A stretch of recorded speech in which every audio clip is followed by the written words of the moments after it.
Hello friends, welcome on your YouTube channel Raj study point. आज हम history class 8 chapter 2 व्यापार से साम्राज्य तक कंपनी की सत्ता स्थापित होती है।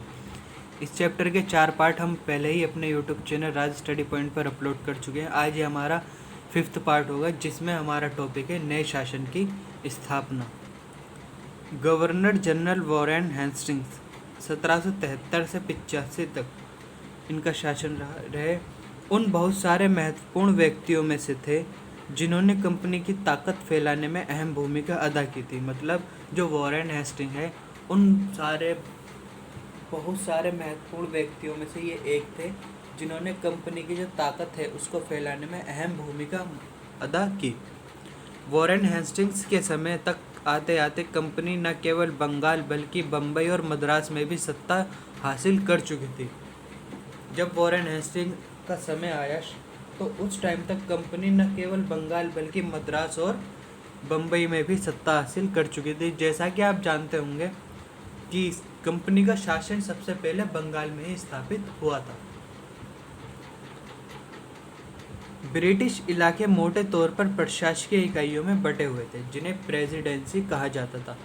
ये प्रशासकीय इलाके थे। उस समय 3 प्रेसिडेंसियां थी, बंगाल, मद्रास और बम्बई। मैप की सहायता से हम समझेंगे इसको। 3 प्रेसिडेंसियां थी, बंगाल, मद्रास और बम्बई, जब वॉरेन हेस्टिंग का शासनकाल आया गवर्नर जनरल के रूप में।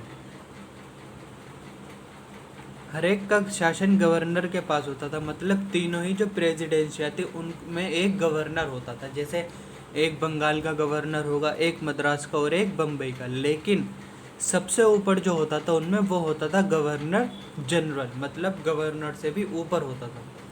वॉरेन हेस्टिंग्स ने कई प्रशासकीय सुधार किए, जैसे न्याय के क्षेत्र में उनके सुधार खासतौर से उल्लेखनीय थे। 1772 से एक नई व्यवस्था स्थापित की गई। इस व्यवस्था में प्रावधान किया गया कि हर जिले में 2 अदालतें होंगी। ये व्यवस्था कब आई? 1772 से। फौजदारी अदालत और दीवानी अदालत। दीवानी अदालतों के जो मुखिया यूरोपीय जिला कलेक्टर होते थे। जो दीवानी अदालत के मुखिया होते थे वो कौन होते थे? यूरोपीय जिला कलेक्टर। मतलब जो यूरोप के व्यक्ति थे, ईस्ट इंडिया ब्रिटिशर जो थे, वो जिला अधिकारी हुआ करते थे। मौलवी और हिंदू पंडित उनके लिए भारतीय कानूनों की व्याख्या किया करते थे। फौजदारी अदालतें भी अभी भी काजी और मुफ्ती के ही अंतर्गत थी। जो फौजदारी अदालतें हैं वो अभी भी काजी और मुफ्ती के अंतर्गत थी, लेकिन वे भी कलेक्टर की ही निगरानी में काम किया करती थी।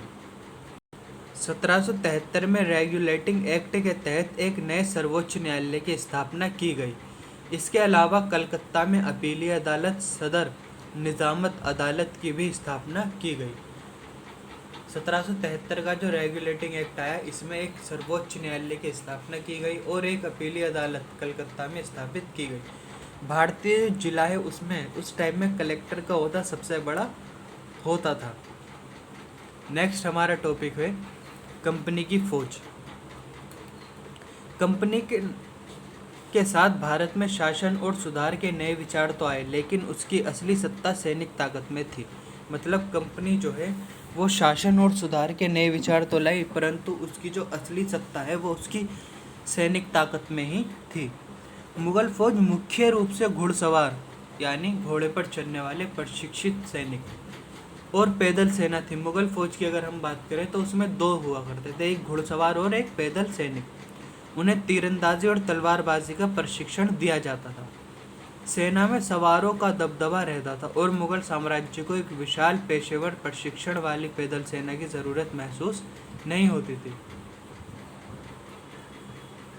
18वीं सदी में जब अवध और बनारस जैसी रियासतों में किसानों को भर्ती करके उन्हें पेशेवर सैनिक प्रशिक्षण दिया जाने लगा तो ये सूरत बदलने लगी। ईस्ट इंडिया कंपनी ने जब अपनी सेना के लिए भर्ती शुरू की तो उसने भी यही तरीका अपनाया। अंग्रेज़ अपनी सेना को सिपाही, जो भारतीय सिपाही से ही बना है, आर्मी कहते थे। 1820 के दशक से जैसे जैसे युद्ध तकनीक बदलने लगी, कंपनी ने सेना में घुड़सवार टुकड़ियों की ज़रूरत कम होती गई। इसकी वजह यह थी कि ब्रिटिश साम्राज्य जो है बर्मा, अफगानिस्तान और मिस्र में भी लड़ाई लड़ रहा था। अब सिपाहियों को मस्केट यानी तोड़ेदार बंदूक और मैचलॉक से लैस होते थे। जो अंग्रेज सिपाही हैं वो बंदूकों से लैस हुआ करते थे। कंपनी की सेना के सिपाहियों को बदलती सैनिक आवश्यकताओं का ध्यान रखना पड़ता था और अब उसकी पैदल टुकड़ी ज़्यादा महत्वपूर्ण होती जा रही थी। कंपनी को जो घुड़सवार सेना की ज़रूरत पड़ी वो मराठों से लड़ाई करने के जब मराठों और टीपू सुल्तान से कंपनी की जंग हुई तब उसे घुड़सवार सैनिकों की आवश्यकता समझ में आई। परंतु जब कंपनी ने अपने सैनिकों को बंदूकों से लैस करना शुरू करा तो घुड़सवार सैनिकों की आवश्यकता उसको कम होती गई और अब पैदल सैनिक टुकड़ी ही महत्वपूर्ण हो गई। 19वीं सदी की शुरुआत में एक अंग्रेज समरूप सैनिक संस्कृति विकसित करने लगे थे। सिपाहियों को यूरोपीय ढंग का प्रशिक्षण, अभ्यास और अनुशासन सिखाया जाने लगा। मतलब जो भारतीय सिपाही फौज में भर्ती हुआ करते थे उन्हें प्रशिक्षण, अभ्यास और अनुशासन जो है वो सब यूरोपीय ढंग से सिखाया जाने लगा था और उनका जीवन भी पहले से ज़्यादा नियंत्रित होता था। लास्ट में हम देखेंगे इस चैप्टर का निष्कर्ष। ईस्ट इंडिया कंपनी एक व्यापारिक कंपनी से बढ़ते बढ़ते एक भौगोलिक औपनिवेशिक शक्ति बन गई। मतलब जो ईस्ट इंडिया कंपनी है वो भारत में किस लिए आई? व्यापार करने के लिए आई, परंतु अब वो व्यापार से बढ़ते बढ़ते भौगोलिक और औपनिवेशिक शक्ति बन चुकी थी। मतलब इसने राजनीतिक और जो सैनिक शक्ति है वो अपने हाथों में ले ली और यहाँ शासन किया।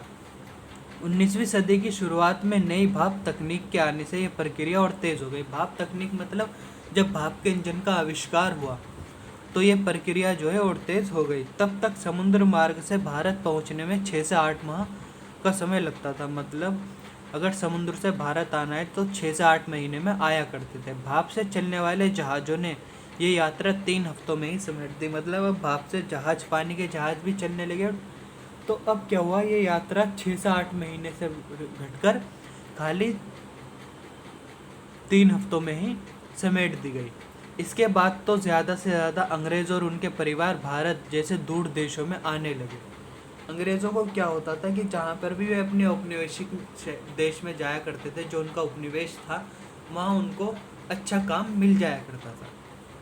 1857 तक भारतीय उपमहाद्वीप के 63% भूभाग और 78% आबादी पर कंपनी का सीधा शासन स्थापित हो चुका था। मतलब निष्कर्ष यही निकलता है कि कंपनी ने भारत पर शासन करा, परंतु पूरे भूभाग पर नहीं, केवल 63% ही भूभाग कंपनी के नियंत्रण में रहा और 78% जनसंख्या कंपनी ने शासन करा। कंपनी ने 78% लोगों पर अपना शासन स्थापित करा।